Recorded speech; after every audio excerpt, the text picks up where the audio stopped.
Inilah fakta mengejutkan Timnas Indonesia selama kualifikasi Piala Dunia.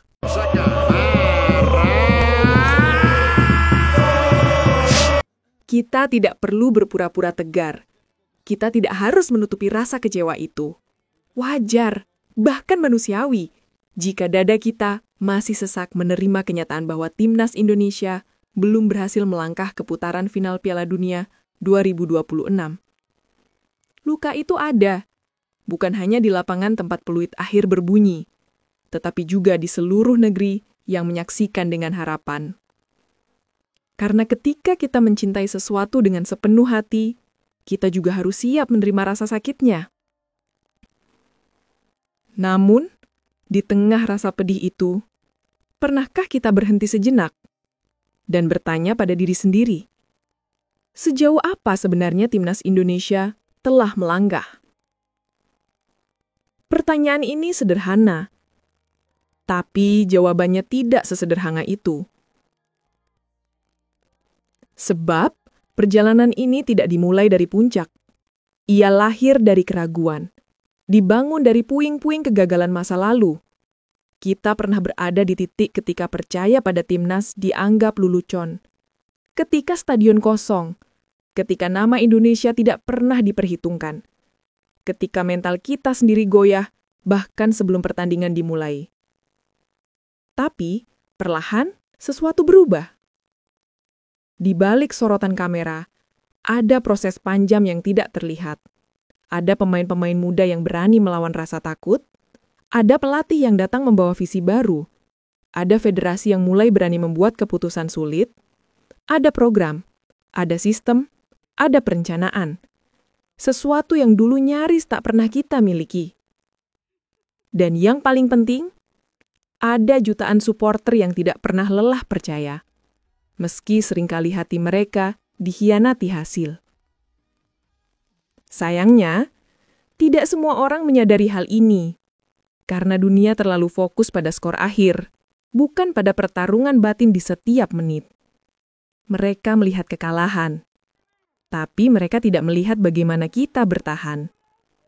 Tidak melihat bagaimana kita melawan tim-tim besar tanpa rasa minder.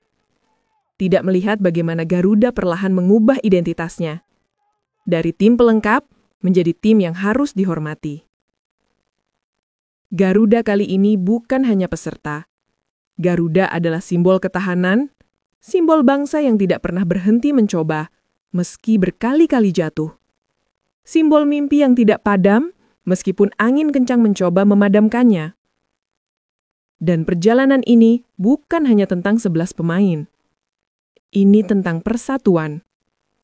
Tentang stadion yang kembali penuh. Tentang lagu kebangsaan yang dinyanyikan dengan dada yang bergetar. Tim ini mungkin belum mencapai tujuan akhir, tapi mereka sudah menggeser batas yang dulu dianggap mustahil. Mereka telah memaksa Asia, bahkan dunia, untuk mulai melirik Indonesia bukan karena euforia, tapi karena kualitas.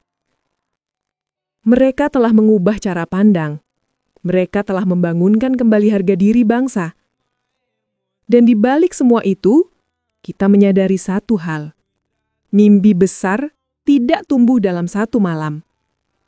Mimpi besar butuh fondasi, butuh luka, butuh proses yang terkadang menyakitkan, karena hanya melalui rasa sakit, kita bisa menjadi lebih kuat. Mungkin kita belum sampai, tapi untuk pertama kalinya dalam waktu yang sangat lama, kita berada di jalur yang benar. Dan sebelum kita menutup perjalanan ini dengan air mata, sebelum kita mengubur harapan terlalu cepat, ada baiknya kita membuka mata dan melihat dengan jujur, dengan bangga, dengan hati yang terbuka. Karena apa yang telah dilakukan Timnas Indonesia di kualifikasi ini bukan sekedar cerita tentang gagal atau berhasil. Ini adalah bukti bahwa Garuda sudah mulai terbang lebih tinggi. Dan ini baru permulaan. Dan inilah buktinya.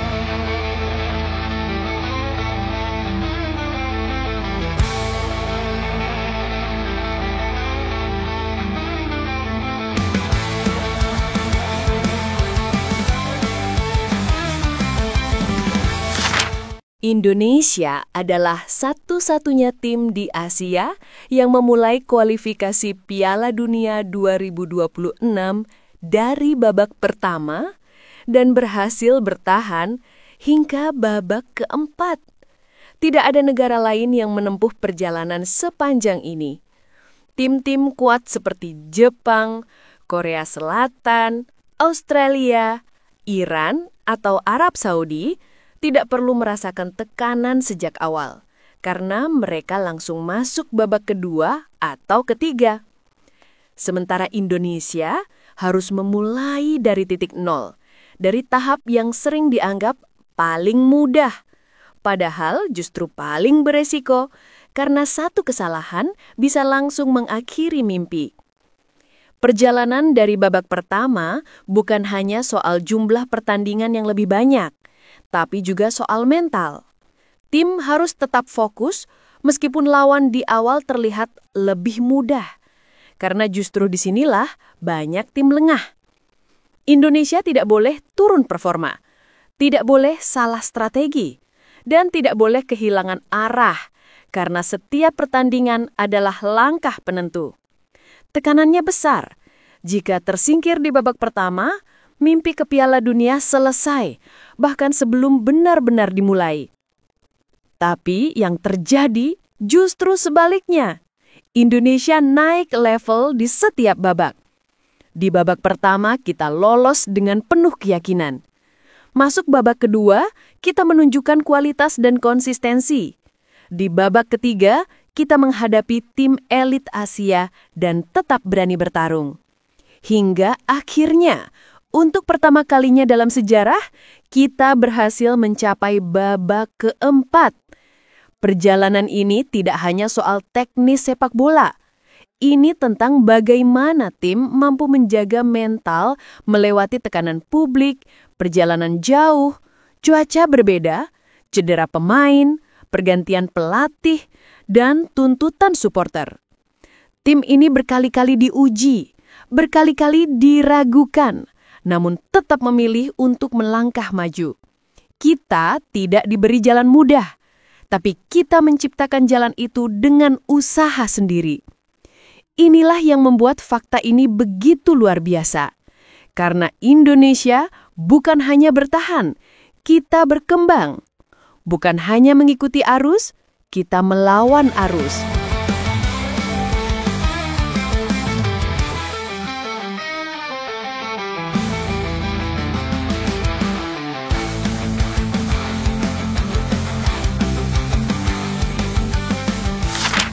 Indonesia adalah satu-satunya negara ASEAN yang meraih poin tertinggi di babak ketiga kualifikasi Piala Dunia 2026. Babak ini bukan panggung biasa, melainkan level paling berat sebelum memasuki zona penentuan. Tempat tim-tim terbaik Asia berkumpul. Tidak ada lawan yang mudah. Setiap pertandingan seperti final, dan setiap poin terasa sangat berharga. Namun, di tengah kerasnya persaingan, Indonesia justru tampil paling kompetitif dibanding negara-negara Asia Tenggara lainnya. Kita bukan hanya bertahan, tetapi berani menyerang, mencetak gol, mencuri poin, dan membuat tim-tim besar kewalahan menghadapi kita. Hal ini menjadi semakin luar biasa ketika dibandingkan dengan dua negara yang selama ini dianggap kekuatan terbesar ASEAN, yaitu Vietnam dan Thailand. Selama bertahun-tahun, kedua negara ini sering disebut lebih maju dalam hal taktik, infrastruktur, dan pengalaman di level Asia. Namun di babak ketiga ini, semuanya berubah. Vietnam hanya mampu meraih 4 poin. Thailand juga hanya mengumpulkan 4 poin. Sementara Indonesia berhasil mengoleksi 12 poin, 3 kali lipat lebih banyak dari mereka. Ini bukan sekadar selisih kecil, melainkan lompatan besar yang menunjukkan pergeseran peta kekuatan kawasan. Prestasi ini membuktikan bahwa Indonesia tidak lagi sekadar mengejar, tetapi sudah melampaui. Kita bukan hanya tim yang hanya ikut serta, tetapi menjadi wakil ASEAN yang paling stabil, paling berkembang, dan paling percaya diri. Dengan 12 poin, Indonesia menunjukkan dua hal penting. Kita sudah mampu bersaing di level Asia, bukan hanya di Asia Tenggara. Dan Garuda kini mulai menjadi standar baru di kawasan. Fakta ini menegaskan bahwa Indonesia bukan lagi pengekor, melainkan penantang serius.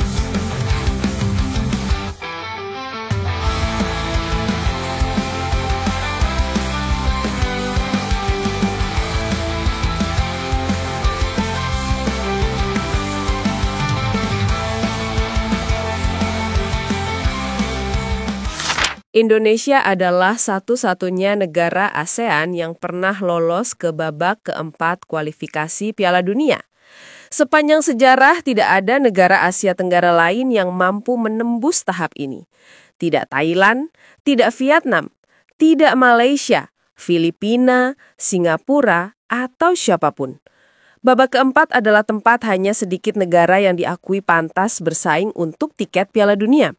Untuk mencapai level ini, sebuah tim harus melewati rintangan berat, mengalahkan tim kuat, dan menunjukkan konsistensi yang luar biasa. Dan Indonesia berhasil melakukannya. Ini bukan keberuntungan, karena sistem kualifikasi tidak memberi jalan bagi tim lemah. Tidak ada pintu belakang, tidak ada jalan pintas. Satu-satunya cara masuk babak keempat adalah dengan kualitas dan mentalitas. Fakta bahwa hanya Indonesia yang bisa sampai ke tahap ini membuktikan bahwa Garuda telah menembus batas yang selama ini menjadi mimpi bagi negara-negara ASEAN. Kita tidak hanya menyamai pencapaian mereka, kita melampauinya hingga ke level yang bahkan belum pernah mereka sentuh.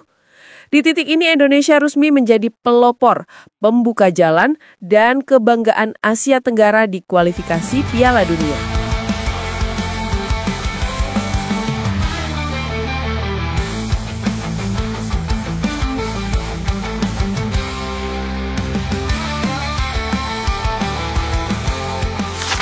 Indonesia adalah tim dengan jumlah pertandingan terbanyak di seluruh Asia pada kualifikasi Piala Dunia 2026. Total, Indonesia menjalani 20 laga penuh, mulai dari babak pertama, babak kedua, babak ketiga, hingga babak keempat. Tidak ada negara lain yang menempuh perjalanan sejauh dan seberat ini. Tim-tim besar seperti Jepang, Korea Selatan, Iran, Australia, atau Arab Saudi hanya bermain mulai dari babak kedua atau langsung babak ketiga. Artinya, mereka memiliki lebih banyak waktu istirahat, lebih sedikit tekanan, dan jadwal yang jauh lebih ringan. Sementara Indonesia harus bertarung sejak awal, melintasi berbagai negara, menghadapi kondisi cuaca yang berbeda, pergantian pelatih, cedera pemain, kelelahan fisik, serta sorotan media yang tiada henti. Namun inilah hebatnya. Meski memainkan pertandingan paling banyak, Indonesia tetap konsisten, tetap berkembang, dan tetap mampu menembus babak demi babak. Setiap laga menjadi ujian karakter, setiap kemenangan menjadi dorongan mental, setiap kegagalan menjadi bahan perbaikan. Perjalanan panjang ini membuktikan satu hal penting. Timnas Indonesia tidak diberi jalan mudah, tetapi mereka tetap melangkah tanpa menyerah. Jika negara lain butuh 10 atau 12 pertandingan untuk mencapai level tertinggi, Indonesia membutuhkan 20, dan kita tetap sampai di puncak. Fakta ini menunjukkan betapa tangguhnya tim ini, betapa kuatnya mental mereka, dan betapa besarnya tekad untuk membawa nama bangsa. Indonesia bukan hanya tim yang paling banyak bertanding, Indonesia adalah tim yang paling lama bertahan.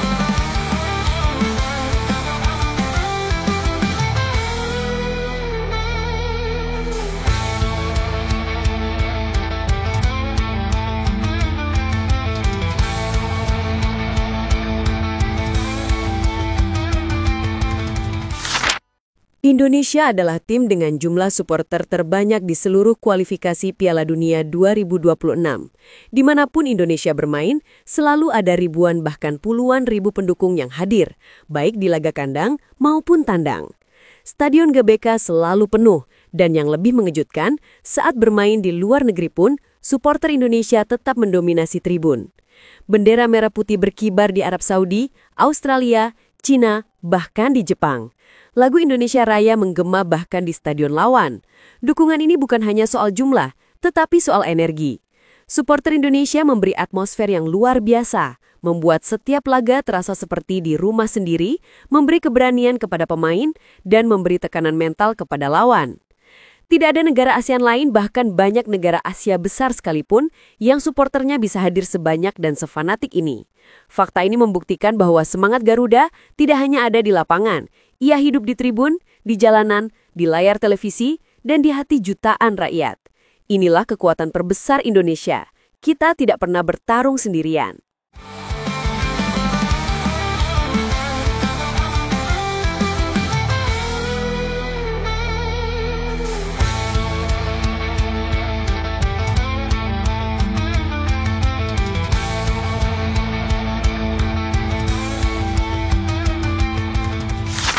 Indonesia memiliki skuad termahal kedua di babak keempat kualifikasi Piala Dunia 2026, hanya kalah dari Uni Emirat Arab. Banyak yang tidak menyangka bahwa tim yang baru beberapa tahun terakhir mulai bangkit ini ternyata memiliki nilai skuad yang begitu tinggi. Namun faktanya, hal ini bukan kebetulan. Indonesia kini dihuni oleh pemain-pemain kelas Eropa. Mereka yang bermain di liga top, berlatih dengan standar tinggi, memiliki mental pemenang dan membawa pengalaman internasional ke dalam tim. Nama-nama seperti mereka bukan hanya memperkuat kualitas permainan, tetapi juga mengangkat nilai pasar tim secara keseluruhan. Ini menunjukkan bahwa Indonesia bukan lagi tim yang hanya mengandalkan semangat, tetapi tim yang dibangun dengan perencanaan jangka panjang, investasi serius, dan visi untuk bersaing dengan tim besar Asia. Jika dulu kita hanya bisa bermimpi memiliki pemain level Eropa, sekarang mereka berada di dalam skuad kita, mengenakan jersey merah dan berjuang untuk Garuda. Fakta ini menegaskan bahwa kebangkitan Indonesia bukan sekadar cerita motivasi. Ini nyata, terukur, dan diakui dunia.